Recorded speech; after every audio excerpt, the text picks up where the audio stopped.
తాకట్టులో ఉన్న బంగారాన్ని విడిపించి ఆ రోజు ఆన్లైన్ రేటుకే మేము కొంటాం. Sharma gold company. నమస్తే, వెల్కమ్ టు సుమన్ టీవీ. నేను మీ యాంకర్ గిరిజ. కార్తీక మాసంలో మాత్రమే మనకు కొన్ని విషయాలు ఎక్కువగా తెలుసుకుంటూ ఉంటాం. ఎందుకంటే కార్తీక మాసం యొక్క విశిష్టత ఎంత ఉందో ఆ మాసంలో వచ్చే కొన్ని ప్రాముఖ్యత కలిగిన రోజులు కూడా కొన్ని ఉంటాయి.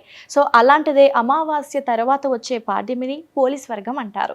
అసలు ఈ పోలీస్ వర్గం అంటే ఏంటి, ఆ రోజు ఏమైనా పాటించే నియమాలు ఉంటాయా, ఇలాంటి విషయాలని తెలియజేయడానికి ఇవాళ మనతో పాటు ఉన్నారు ప్రముఖ జ్యోతిష్య పండితులు బ్రహ్మశ్రీ నందిబట్ల శ్రీహరి శర్మ గురువు గారితో మాట్లాడిద్దాం. నమస్కారం గురువుగారు.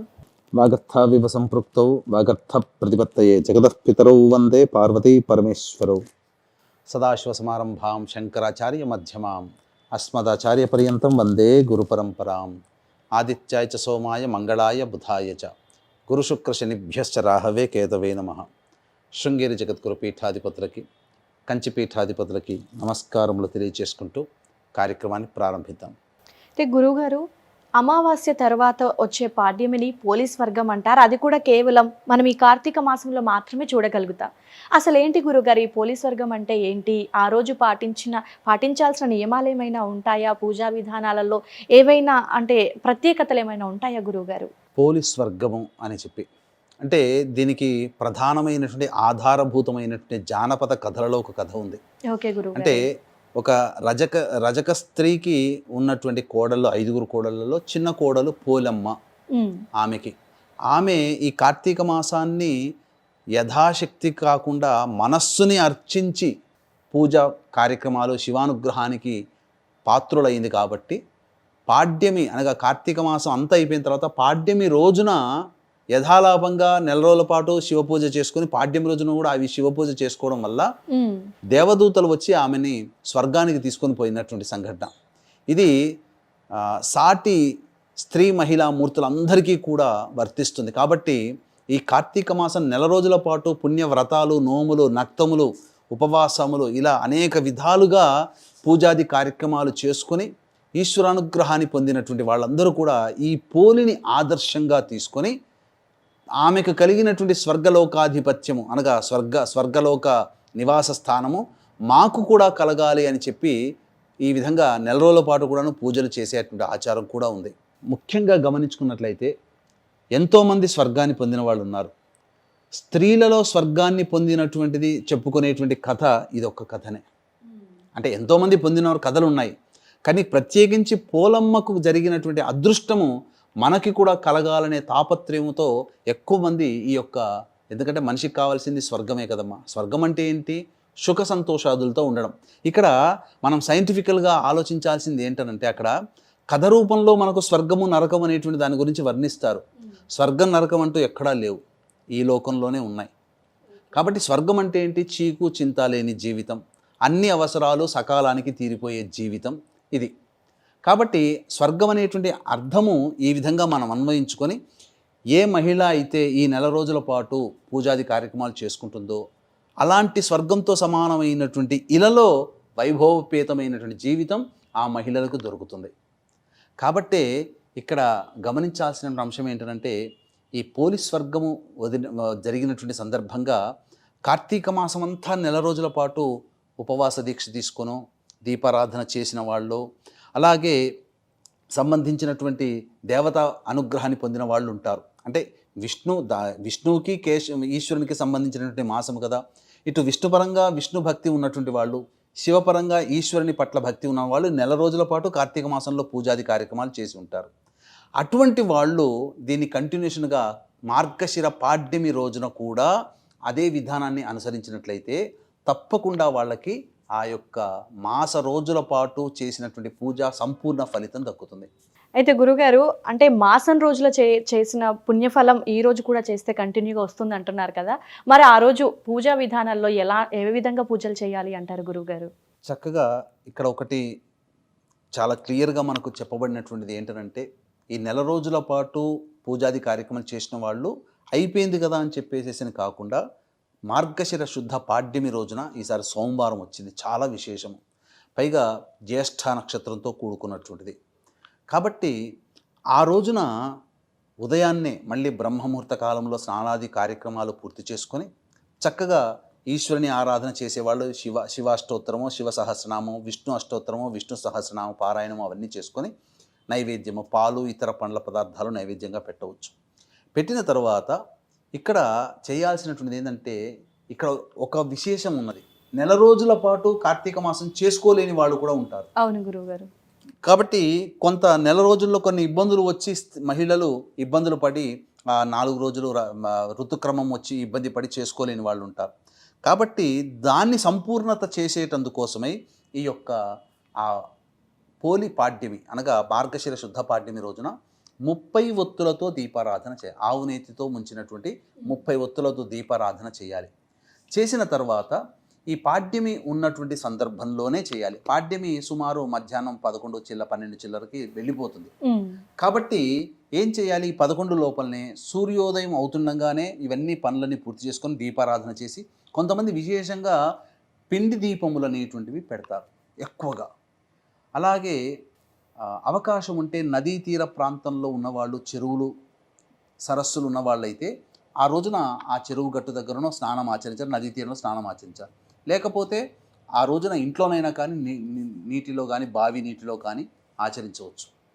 ఆచరించిన తర్వాత అప్పుడు ఈ నీటిలో ఆ పారాయణం అన్నీ చేసుకుంటారు కదా, శివ సహస్రనామం, విష్ణు సహస్రనామం పారాయణం అయిన తర్వాత అరటి దొప్పలలో మళ్ళీ దీపారాధన చేసి నీటిలో వదులుతూ ఆ 3 సార్లు ఆ విధమైనటువంటి పుణ్య ఫలితం మాకు దక్కాలనే సంకల్పం చేసుకొని ఒకసారి పోలిని మా మనసులో పోలికి జరిగినటువంటి వృత్తాంతము, వృత్తాంతము, ఆమెకు జరిగినటువంటి పుణ్యము అవన్నీ లీలగా గుర్తు చేసుకొని 3 సార్లు ఆ విధంగా బకెట్లో కానీ లేదా నదుల్లో కానీ వదిలితే ఆ అరటి డొప్పలో పెట్టిన దీపాన్ని వదలాలి. అలా ఆ విధంగా 3 సార్లు తొయ్యాలి.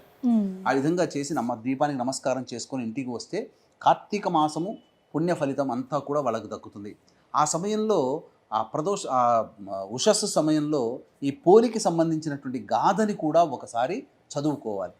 ఏంటా గాథ? పూర్వము ఒక రజక స్త్రీకి 5 కోడళ్ళు ఉన్నారు. ఈ 5 కోడళ్ళలో చిన్న కోడలైనటువంటి పోలమ్మ అనే ఆమెకి ఎక్కువ భక్తి. ఆ భక్తి చూసి అత్తగారు, ఇతర తోటి కోడళ్ళు ఈర్ష్య, అసూయ పడేవాళ్ళు. అంటే వాళ్ళు కూడా భక్తి పరురాలే అందరూ కూడా, కానీ వాళ్ళకన్నా ఈమె ఎక్కువగా మనస్సుతో భక్తితో ఆ ఈశ్వరుని ఆరాధన చేస్తున్నటువంటి సంబంధించి ఇక మనకు పరిపరి విధాలుగా సమయం వచ్చినప్పుడల్లా కార్తీక మాసం ఎప్పుడు వస్తుందో అత్తయ్య అనే అక్కలతోనూ ఈ అత్తయ్యతోనూ పరిపరి విధాలుగా చర్చించుకుంటూ ఉండేది. వామ్మో, కార్తీక మాసం వచ్చిందనంటే ఈమె ఎంతో పుణ్యం సంపాదించేసుకుంటుంది, కాబట్టి ఆ పుణ్యం ఏదో మనం సంపాదించుకోవాలి, ఎటువంటి పుణ్యం కూడా ఈమెకి దక్కకుండా చెయ్యాలి అని చెప్పి ముందుగానే అనుకున్నటువంటి పథకం ప్రకారం కార్తీక మాసం ప్రారంభం అవ్వడంతోనే ఈ 5గురిలో ఆమెను మాత్రము పక్కకు పెట్టి మిగిలిన 4 కోడళ్ళని తీసుకొని అత్తగారు నది స్నానానికి వెళ్ళిపోవడం, ఉదయాన్నే ఇంటిలో బండెడు పని, చాంతాడంత పని అంతా కూడా ఆ చిన్న కోడలికి పోలమ్మకి అప్పగించడం, తద్వారా ఆ పనులన్నీ చేసుకునేసరికి ఆ పూజ చేసుకునే అవకాశం ఉండదు కదా అని భావించారు. కానీ పని చేసుకుంటూ కూడా శివనామస్మరణ, దైవనామస్మరణ కూడా విడవకుండా భక్తితో చేసుకునేది ఆ పోలమ్మ. అయితే ఈ కార్తీక మాసము దీపారాధన అంటే విశేషం కదమ్మా. మరి దీపారాధన ఎలా చేసిండొచ్చు అని కూడా చాలామందికి వస్తుండొచ్చు సంకేతం. కాబట్టి ఏంటనంటే ఇంట్లో ఆ కాలంలో పత్తి చెట్లు ఇంట్లో ఉండేటివి. కాబట్టి పత్తి చెట్టు నుంచి వచ్చినటువంటి పత్తిని తీసుకొని అప్పటికప్పుడు తీసుకొని వెన్న చిలుకుతారు కదా ఇంట్లో, ప్రతి ఇంట్లో. ఇప్పుడంటే వెన్న లేదు, కానీ ఆ కాలంలో వెన్న చిలికేవాళ్ళు. ఆ వెన్న చిలికిన తరువాత కవ్వాన్ని పక్కకు పెడతారు కదా, ఆ కవ్వానికి అంటుకున్నటువంటి వెన్నని ఆ పత్తికి రంగరించి ఆ దేవుని దగ్గర దీపారాధన చేసేది. అయితే ఈ దీపారాధన ఆ తోటి కోడలందరూ అత్తతో సహా స్నానం ఆచరించి ఇంటికి వస్తారు కదా, ఆ వచ్చే సమయంలో ఎక్కడ చూస్తారని చెప్పి ఆ దీపారాధన కనబడకుండా ఒక గంపని బోర్లించేది. ఆ విధంగా భక్తి ప్రపత్తులతో నెల రోజుల పాటు చేసేది. ఇంటికి వచ్చేసరికి ఈమెం పూజలు చేయలేదు, మనమే పూజలు చేసాం, మనమే దేవుడు మనల్ని అనుగ్రహించాడు అని చాలా సంతోషంగా ఉండిపోయారు. ఈ నెల రోజుల పాటు అత్యంత భక్తి ప్రపత్తులతో చేసినటువంటి విధానాన్ని చూసినటువంటి దేవదూతలందరూ కూడా, ఆ దేవదూతలు పాడ్యమి రోజున ఇంటి ముందర పుష్పక విమానం దిగింది. అంటే స్వర్గానికి తీసుకుపోయేటువంటి విమానం దిగింది. వాళ్ళు ఆ తోటి కోడళ్ళు అత్తగారు ఏమనుకున్నారంటే, మన కోసం మనం నెల రోజుల పాటు మంచిగా నదీ స్నానం చేసాం, దీపారాధన చేసాం, ఆ ఈశ్వరునికి అనేక విధాలుగా కొలిచాం, మన కోసమే వచ్చిందిరా అక్కడ విమానం, ఎక్కుదాం రా అని చెప్పి ఆ తోటి కోడళ్ళు ఎక్కుతుంటే వాళ్ళందరినీ మీరు కాదు, మీరు పక్కకు నడవండి, ఎక్కాల్సింది పోలమ్మ అని చెప్పి పోలమ్మని పిలిపించుకొని పోలమ్మని ఎక్కించుకున్నారు. ఎక్కించుకొని ఇక పోదామని అనుకుంటుంటే ఆ పోలమ్మకి స్వర్గలోకానికి వెళ్ళడానికి అర్హత ఉండకూడదు, మనతో పాటు ఇక్కడ ఉండాలని చెప్పి అత్తగారు అసూయపడి ఆ పోలమ్మ కాల్ని పట్టుకొని ఏలాడారు. ఆ అత్తగారిని పట్టుకొని మిగతా 4 కోడళ్ళు ఏలాడారు.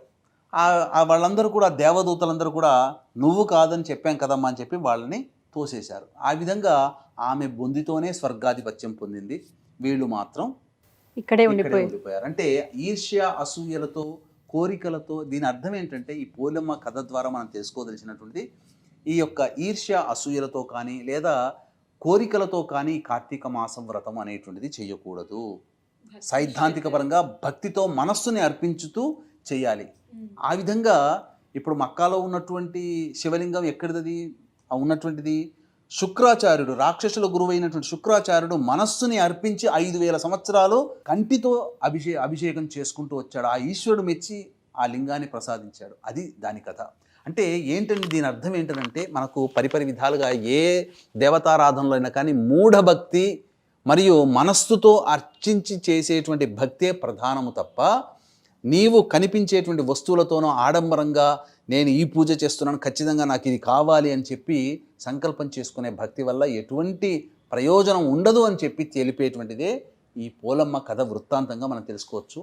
వీక్షించేటువంటి ప్రేక్షకులు ఈ పోలీస్ వర్గం సంబంధించినటువంటి పురస్కరించుకొని ఆ రోజున పుణ్యతిథిగా భావించుకొని జాతకరీత్యా కలుగు విద్య, వివాహ, ఉద్యోగ, దాంపత్య, సంతాన, అనారోగ్య సమస్యల నివారణకు మరియు గోచారరీత్యా వృషభ, బిందున, కర్కాటక, సింహతుల, వృశ్చిక, మకర, కుంభమీన రాశిలో జన్మించినటువంటి వారికి శనిదోష పరిహారార్థమై సర్వదోష నివారణ పూజలు, హోమాలు గోకర్ణంలో కానీ శ్రీశైలంలో కానీ డిసెంబర్ 2వ తారీఖు రోజున పీఠమాధ్వర్యంలో పర్ హెడ్ 1500 రూపాయలకి చేయించడం జరుగుతుంది.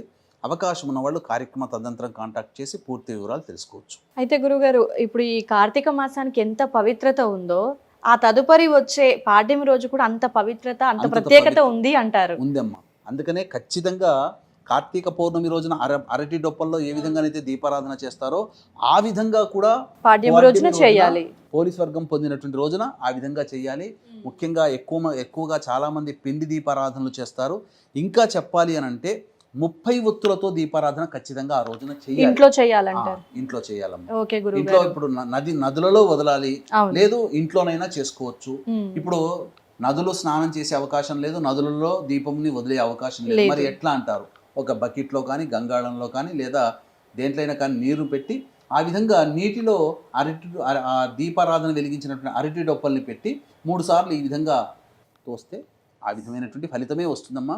నదీ స్నానం చేయలేకపోయినా మామూలు స్నానమైనా చేసినా అదే ఫలితం వస్తుంది. కాకపోతే ఆ చుట్టుపక్కల పారే నదిని ఒకసారి నమస్కారం చేసుకొని స్నానం ఆచరిస్తే అదే వస్తుంది. ముఖ్యంగా ఆ రోజున బ్రాహ్మణులకి స్వయంపాక దానం ఇవ్వాలి. వీలైతే వస్త్రము స్వయంపాక దానము తగు దక్షిణ బ్రాహ్మణులకు ఇవ్వాలి. ఎందుకనంటే 30 రోజులు నీవు పూజ చేసుకున్నావు కదా, అందరూ చేసుకుని ఉంటారు. ఆ 30 రోజుల పాటు పొందినటువంటి పుణ్యము అన్నదానంతో సమాప్తమవుతుంది. కాబట్టి మీ ఇంటికి ఆశ్రయించుకున్నటువంటి పురోహితుడికి కానీ లేదా మీ ఇంటి చుట్టుపక్కల ఉన్నటువంటి దేవాలయంలో ఉండేటువంటి అర్చక స్వాముల వారికి కానీ ఆ పాడ్యమి రోజున వెళ్ళి వారికి కావలసినటువంటి స్వయంపాక దానములు దక్షిణ వస్త్రములతోనే ఇవ్వండి. లేదు ఇది చేసుకొని ఇంకా శక్తి ఉంది అని అంటారా, అన్నదానం చేయండి. లేదండి మేము బ్రాహ్మణులకి ఇవన్నీ చేయడం, సామాన్య మానవులు ఏం గొప్పవాళ్ళు కాదా అని అంటారా, సామాన్య మానవులకి అన్నదానం చేయండి, తప్పేమీ లేదు. ఈ విధంగా చేసిన శాస్త్ర ప్రకారం ఏంటంటే బ్రాహ్మణుడికి విశేషం అని చెప్పబడింది తప్ప బ్రాహ్మణులకి అన్ని చేయాలి, మిగతా కులస్తులకి ఎవరికి చేయాలి, అనాథలు ఉంటారు, అడుక్కునే వాళ్ళు ఉంటారు, అభాగ్యులు ఉంటారు, వాళ్ళకి చేయకూడదు అని కాదు. అక్కడ పూర్వకాలంలో అందరూ ధనంతో ఉన్నారు. ఇవన్నీ వ్రతాలు నియమాలన్నీ ఏర్పరిచినప్పుడు బిచ్చగాళ్ళంటూ ఎవరు లేరు కాబట్టి వ్రతాలలో అందరూ మనుషులు సమానమే. అందులో ఉన్నతమైన స్థితి బ్రాహ్మణుడు కాబట్టి బ్రాహ్మణుడికి చేయమని చెప్పి శాస్త్రం చెప్పుకుంటూ వచ్చింది. యుగ యుగాల నుంచి అది ఆచరిస్తూ వస్తున్నారు. కలియుగ ప్రమాణాన్ని అనుసరించి బిచ్చగాళ్ళు కానీ కావచ్చు, లేకపోతే అభాగ్యులు కావచ్చు, కటిక దరిద్రముతో ఇబ్బంది పడేటువంటి వాళ్ళు ఉన్నారు. వాళ్ళకి చేసిన మానవ సేవే మాధవ సేవ పుణ్యమే తప్ప ఏమీ కాదు. వీళ్ళకి చేయాలని నియమం లేదు. శాస్త్ర ప్రకారాన్ని అనుసరిస్తూ బ్రాహ్మణుడికి స్వయంపాక దానం ఇచ్చి మీ శక్తి కొలది మీకు ఇష్టరీతిగా ఎక్కడైనా కానీ అన్నదానం చేయవచ్చు. తద్వారా ఏమవుతుందనంటే సంపూర్ణమైనటువంటి దేవతానుగ్రహాన్ని పొందిన వాళ్ళమవుతామని చెప్పడంలో ఏమాత్రం సందేహం లేదు. ఓకే గురుగారు, అయితే ఆ రోజు అంటే శివుడికి కానీ విష్ణువుని కానీ వాళ్ళని నమస్కరిస్తూ సహస్రనామాలు ఏది పఠించినా కూడా అంత మంచి జరుగుతుంది అంటారు గురువుగారు. వాస్తవం. ఏది చదివినా మంచిదే అంటే. ఏదైనా మంచిదేనమ్మా. ఓకే గురువుగారు, అయితే పోలీస్ వర్గం అనేది నిజంగా చాలా మందికి తెలియని విషయం, ఎందుకంటే ఇది కేవలం కార్తీక మాసంలో మాత్రమే వచ్చేది. సో పోలీస్ వర్గం కథ, పోలమ్మ గురించి ఆవిడ ఎలా స్వర్గప్రాప్తి పొందారు అనే కథని చాలా చక్కగా వివరించారు గురువుగారు. ధన్యవాదాలు గురువుగారు. సర్వం శ్రీ ఉమామహేశ్వర పరబ్రహ్మార్పణమస్తు.